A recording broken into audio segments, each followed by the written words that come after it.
it. And so this story actually takes place when we were adults. So when we were adults, okay, cool. I like it better already. It's more so more reliable. So yes, so this happened to us as kids, but we saw it when we were adults. So I will tell you, it was videotaped.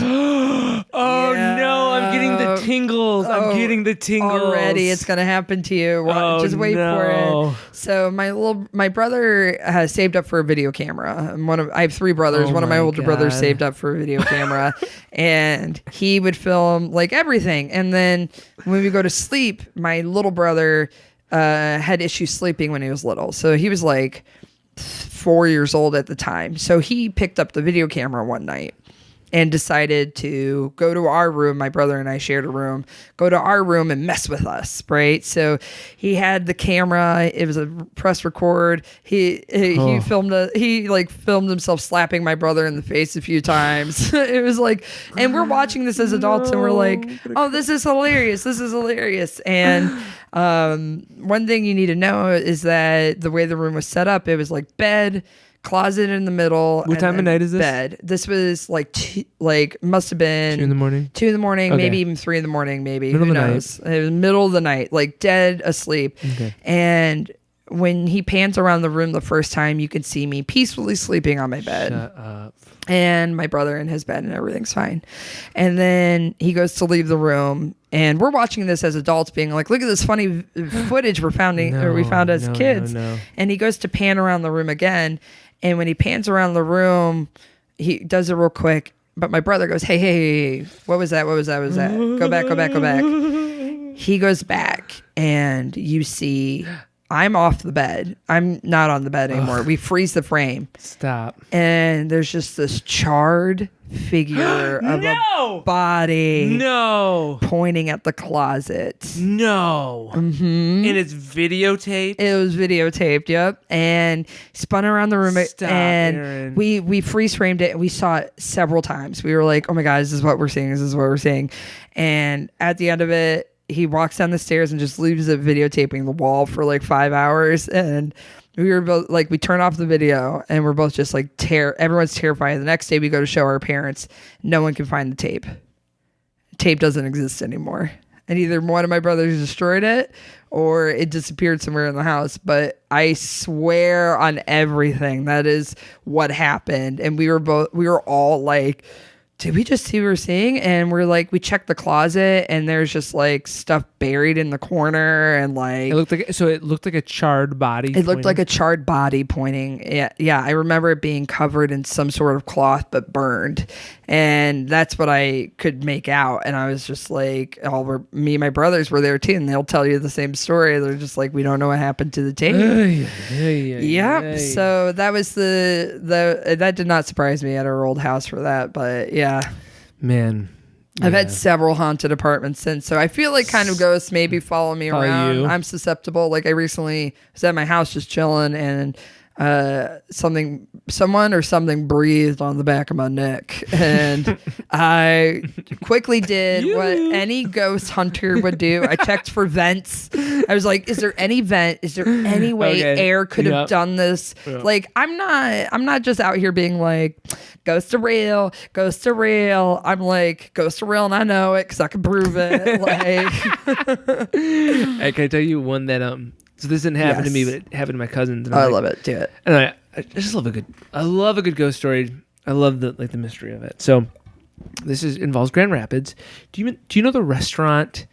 Oh man, I want to say it's like around either like Wealthy or Cherry, somewhere up in that area. It used to be called Gibson's. Mm-hmm.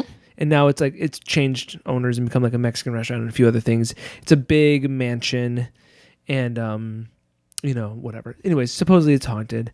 And my cousins, do you have a Gibson story? No, I'm just excited for this story. Okay. I'm like looking at me like, oh, I have one too. So my cousins had a cleaning business for a while, and like the guy like walked them through, and he was like, hey, so like, hey, this is like this room and that room, and like there's a diner, blah blah. Oh, that's where the twins used to be, blah blah blah. And, like the family that used to live there, and like mentioned that like people said it's kind of haunted or whatever, or at least they knew that going in. And so two things happened to them. At one point during the night, they were walking like through a corridor, like down the stairs or something, and they both froze at the same time because like they heard what they thought was a child's voice for a second.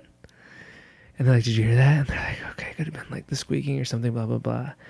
And then later that night, they are in the main dining room and they're vacuuming and they have like the television on. And the television is like a news show that would be like some sort of like sitting at a table news show having a conversation, not like reporting and stuff like that. So it's just that's the only audio that you would hear, right? Mm-hmm. And then they said both at the exact same time from the other side of the room, they heard about 5 seconds of 2 children like kind of calling out for help.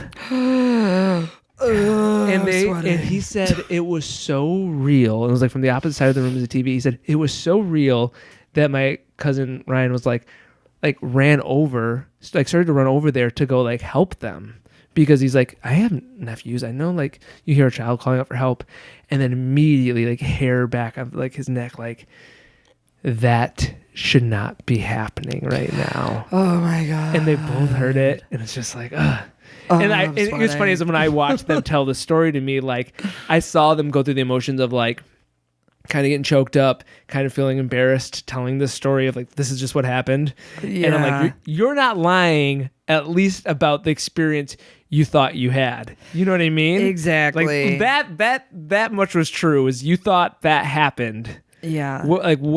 Whether it actually happened from ghosts obviously is up to interpretation or reality. Really. Yeah, but it's like those stories where someone's not bullshitting you and they're like, this did happen to me. Yeah, because I'm terrified, and you could see it on their face, like they're reliving that moment of like, yeah. My old apartment. Oh God. One of my old apartments. I'm not gonna be able to sleep tonight. I know you won't be able to. I was doing my makeup one time in a mirror, and our pantry, I heard a little girl singing hymns. Oh, okay, that's sweet. In Italian, and but here's the no. Like, and she was covered in like burnt fabrics, pointing to the pantry. She was like, "The cookies are in there. Do you want some?" I don't know Italian, but I know what Italian sounds like.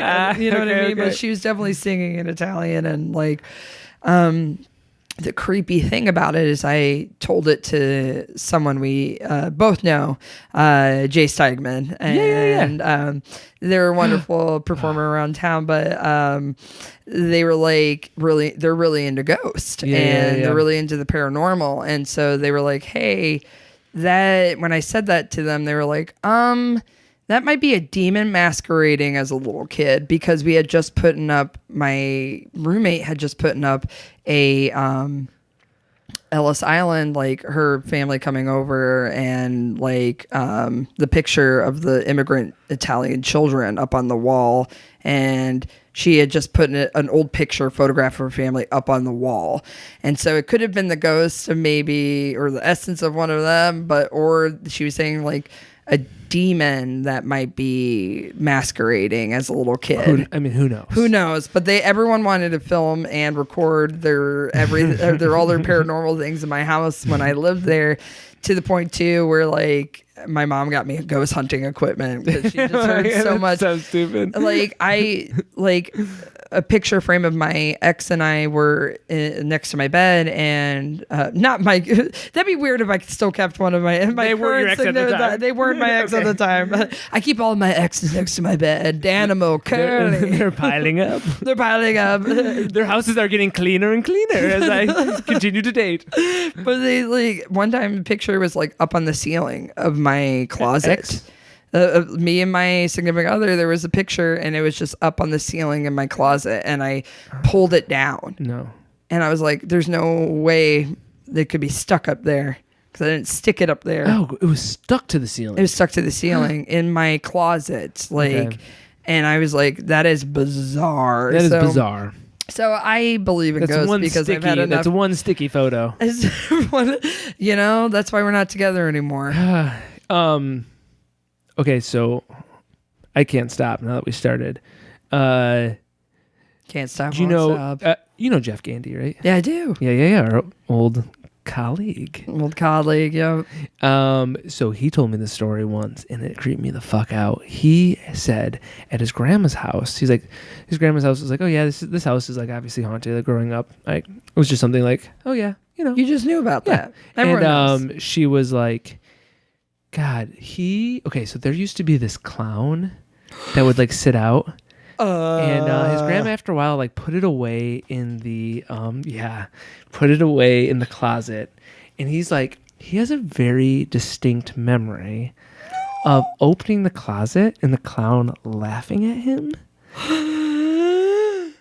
And as an adult, years and years later, he mentioned that to one of his cousins, and he's like, I have the same memory.